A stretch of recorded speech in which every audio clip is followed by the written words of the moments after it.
Hello, mga ka-friendship. Good afternoon. Mag-prepare ka para paniod to no kayo mata ni work. Guys, not feeling well ang madam. So, karon, narin tayo ko nagkata ko o pork. Yeah. Nagula na to o Kulaksan, Bombay, sayote. Mahiwa sa pag-sayote. Kaning kuan mga ka-friendship, ingat sila nga. Bawal daw gamiton at pakita mo. Pero kung magluto ka, alangan na mag-ato na yung kit-kito, no? Siyempre, magamit ito kutsilyo. Hindi man ta mapalo, anak, kay nagluto man ta mga ka-friendship. Depende na siguro kung naspuan. Kaya kung imo na siya gamiton sa pang kung sa nga diha, dili dyan na pwede. Kung magluto ka, alangan na mag-ato na yung kit-kito, di ba? Magsabaw. At least, ina sa magpalit, makatipid pa ta, dana panihapon na mo. Kuan man. Kami man lang, bisan pag natay gibato, at least makatabang pa sa may trabaho. Saan maning inahan, kinahanglan pa maning kamo.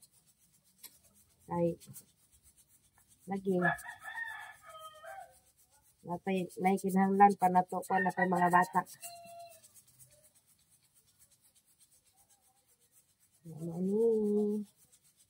Mamantay ko andi rin. Matay man ang tinanom nga tanglad. Kuningan lang mga kuan. Ano kayong sayote, oh. Bata. Bata nga sayote. Sinsyain ang tingog mga ka-friendship kay not feeling well na Diyos ko ba. Okay, ra. Grabe ka kung ubo. Kung sabay nyo ikasuggest, isa'y best tambal sa ubo. Nag-ginger and lemon ako.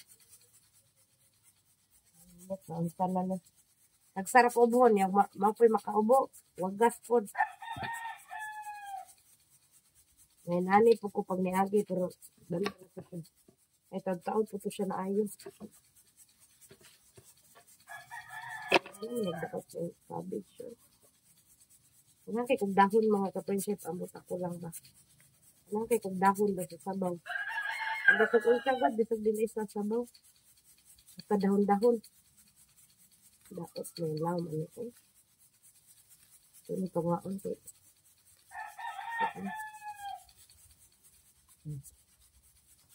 Pangaon na nagdilag ko kay sabaw man. Ano pagpansit.